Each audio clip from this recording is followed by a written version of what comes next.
여러분 안녕하세요. 2023년 도서관 팟캐스트 북새통 책으로 새롭게 소통하다 진행을 맡은 아나운서 최혜정입니다.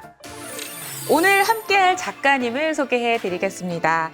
누구나 청춘이 될 수 있다고 믿는 8년차 여행 작가 이병권 여행 작가님을 모셨습니다. 일상이 곧 여행이고 여행이 곧 인생이라고 생각하고 여행길을 나서는 여행 작가 이병권입니다. 오늘 이렇게 좋은 자리에 초대해 주셔서 감사합니다. 남쪽으로 혼자 여행을 떠났던 20살 청년이 여행 작가가 됐단 말이죠. 네. 어떤 특별한 계기가 있으셨나요? 부모님이 두 분 다 공무원이셔요. 그래가지고 약간 보수적인 네. 집안에서 부모님이 하라는 것만 하면서 살았거든요. 네. 그러다가 이제 제가 군대 가기 전에 혼자 이제 남쪽 여수, 순천, 거제도, 울산, 부산 이렇게 한 일주일 정도 여행을 했습니다. 근데 그때는 이제 아날로그적인 여행을 하잖아요. 지금이야 이제 스마트폰을 기반으로 여행을 하지만 그때 만났던 수많은 사람들이 저에게 많은 도움을 줬어요.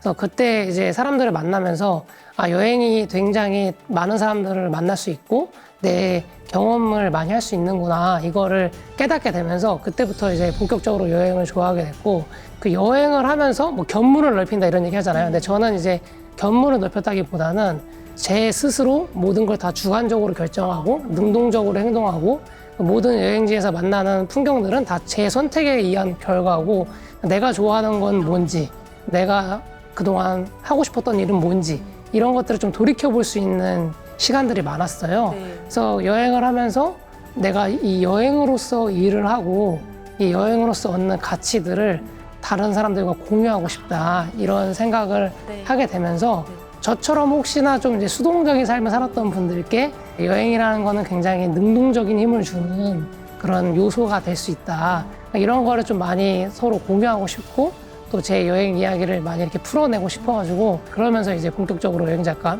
활동을 하게 됐습니다. 책 쓰는 거 원래 좋아하셨나요? 글 쓰는 거는 좀 좋아했지만 제가 사진을 잘 못 찍었거든요. 네. 근데 여행 작가는 글도 써야 되고 사진도 찍어야 되는데 사진도 찍을 수 있어야 여행 작가가 될 수 있는 거군요. 네, 왜냐면 제가 본 풍경들을 제 사진으로 담아야 되니까 요즘엔 또 이제 영상의 시대니까 네. 또 영상도 조금씩 담아줘야 되는 시대가 되지 않았나 생각이 듭니다. 배울 게 많네요, 여행 작가. 네.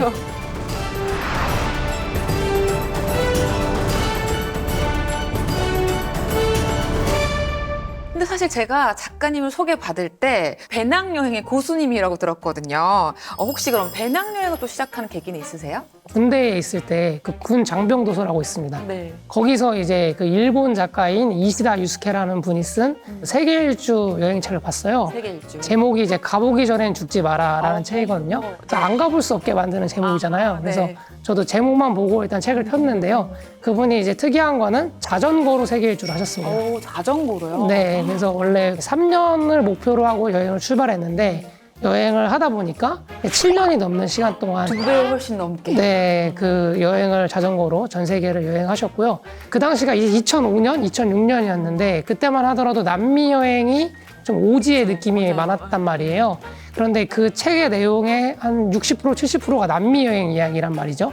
자전거를 타고 가면서 사막에서 텐트 치고 별을 본 이야기도 나오고 그다음에 우유니 사막에 가서 뭐 아름다운 노을을 본 이야기도 나오고 제가 이제 그 책을 읽으면서 이제 막연하게 생각했던 배낭여행을 좀 구체화할 수 있는 계기가 됐어요. 그래서 남미 여행도 그때부터 이제 꿈을 꾸기 시작했고 이제 군대 갔다 와서는 처음 해외여행을 가는 거니까 남미를 바로 가기엔 좀 무섭잖아요. 네. 그래서 이제 유럽으로 60일간 배낭여행을 유럽도 갔다 왔습니다. 무서운데요? 유럽은 멀잖아요. 그래도 그 당시만 해도 여행 다니는 사람들이 많았고 괜찮았어요? 정보가 워낙 많았기 때문에 유럽은 그냥 충분히 내가 도전하면 갈 수 있겠다라는 생각을 가지고 갔었고 네. 남미는 그 이후로 또 한 10년 후에 제가 이제 여행 경험이 많이 쌓였을 때 이제는 비로소 남미를 가도 제가 이제 죽지 않겠다. 살 수 있다. 네, 나 스스로를 케어할 수 있는 네. 그 정도의 경지에 올랐다라고 생각이 돼서 남미에 갔는데 남미 그렇게 위험하지도 않고 그 여행자들을 위한 곳들은 다 잘 돼 있기 때문에 네,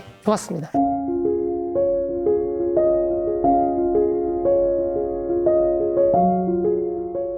네, 그럼 우리 작가님 그 여행지에서 또 종종 책 같은 거 읽으신다고 들었는데 여행지에서 꼭 이 책은 읽어봐라 하는 책 있으신가요? 저는 이제 시집을 좋아합니다. 배낭여행을 하잖아요. 네. 그러면 짐이 제일 최대한 줄어들어야 되는 게 관건입니다. 네. 시집 같은 경우는 얇잖아요. 그리고 어느 각도로든지 다 넣을 수 있습니다, 배낭에. 개인적으로는 맨부커상을 수상하셨던 그 한강 작가님의 시집이 있습니다. 벌써 제목부터가 저녁을 서랍에 넣었다. 굉장히 벌써 되게 열어보게 시적이네요. 만드는데 네. 또 시가 우리가 여행을 하면 여행하는 내내 약간 좀 센치해지잖아요. 그쵸. 그때 딱 시집 한 권 딱 좋은 풍경 아래서 읽으면은 감성을 더 충만하게 해주더라고요. 아까 그 우유니 사막에서 보면 아, 네, 그렇죠. 올 것 같아요. 울죠. 울컥하죠. 그리고 이제 시집은 문단이 길지 않잖아요. 쭉 이어가야 되는 게 아니잖아요, 스토리를. 근데 우리가 여행하다 보면 짬을 내서 책을 읽는 시간이 많지 또 이렇게 앉아가지고 진득하게 읽을 시간은 생각보다 없거든요. 그래서 시집 같은 경우에는 짧게 끊어가면서 읽을 수 있고 또 그 여행지의 분위기하고 비슷한 시를 만나게 되면 그 정취가 약간 2배가 돼가지고 저한테 다가오는 게 있어가지고 제가 이제 시집을 좋아하는데 내가 좀 시집을 고르기 어렵다. 그러면 그 시인선 시리즈, 문학동네나 문학가지성사에서 나오는 시인선 시리즈 보면은 수많은 이제 시집들이 있으니까요. 그 제목도 다 너무 좋은 것들이 많거든요. 그래서 제목만 보고 골라도 실패하지 않는, 네, 그래서 시집을 항상 추천합니다. 그럼 이렇게 여행하시면서 시집을 보실 만큼 책을 좋아하시니까 네. 이 여행하시면서 도서관도 가셨을 것 같단 네. 말이죠. 그럼 여행지에서 특별하게 기억에 남는 도서관 있으실까요? 독일의 바이마르라는 도시가 있거든요. 근데 이제 우리가 독일 하면은 뮌헨, 뭐 베를린, 이제 프랑크푸르트, 이렇게 쾰른, 뭐 이렇게 유명한 도시들을 알고 이제 바이마르는 사실 잘 모르시는 분들도 계세요. 근데 이제 바이마르가 독일 문화의 상징적인 곳이거든요. 바이마르 안에 안나 아밀리아 대공비 도서관이라는 곳이 있습니다. 안나 아밀리아 대공비라는 분이 바이마르를 통치했거든요. 왜냐하면 아들이 1살 땐가 남편분이 돌아가십니다. 그래서 아들이 성인이 될 때까지 이제 어머니가 섭정을 하시잖아요. 그래서 이 도서관 이름이 그때 안나 아밀리아의 이름을 따서 안나 아밀리아 대공비 도서관이라고 이름 붙어 있는데요. 특징이 이 아드님이 성인이 돼가지고 이 바이마르를 통치하는데 결정적인 인물을 데리고 옵니다. 바로 괴테입니다. 괴테? 네. 괴테가 당대에도 굉장히 유명한 독일의 그 서상가자, 문학가자, 철학가였거든요. 괴테라는 상징적인 인물을 바이마르 입장에서는 계속 데리고 있고 싶잖아요. 그래서 이 대공비 도서관의 관장으로 임명합니다. 그래서 괴테가 이 관장으로 이 도서관에 머물게 되면서 독일에 있는 수많은 문학가와 예술가, 철학가들이 바이마르로 몰려듭니다. 괴테를 한번 만나서 이야기 나눠보는 것 자체가 흥미로운 일이고, 그러다 보니까 이 바이마르가 이제 집단 지성이 돼버리는 거죠. 독일의 이제 낭만주의, 그다음에 유럽의 계몽주의, 뭐 이런 것들이 이제 근대 사상을 이루는데 큰 역할을 하잖아요.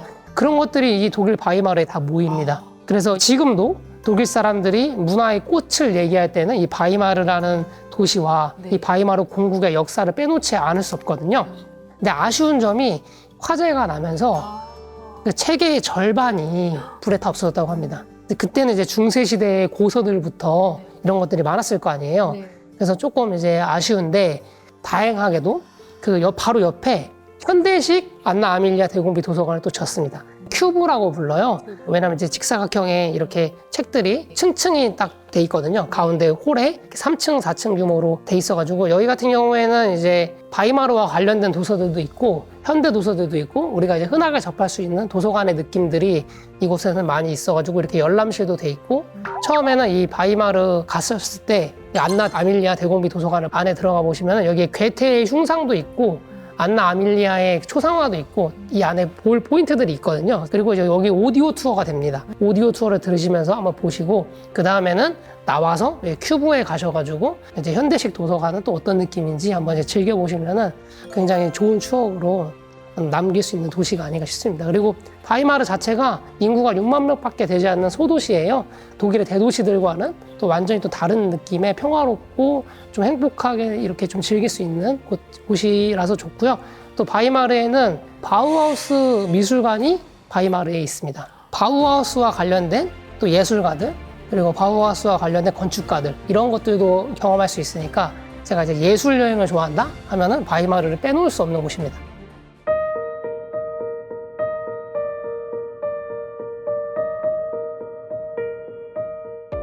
네, 오늘 함께해 주신 이병건 작가님께 다시 한번 감사드리겠습니다. 감사합니다. 네, 감사합니다.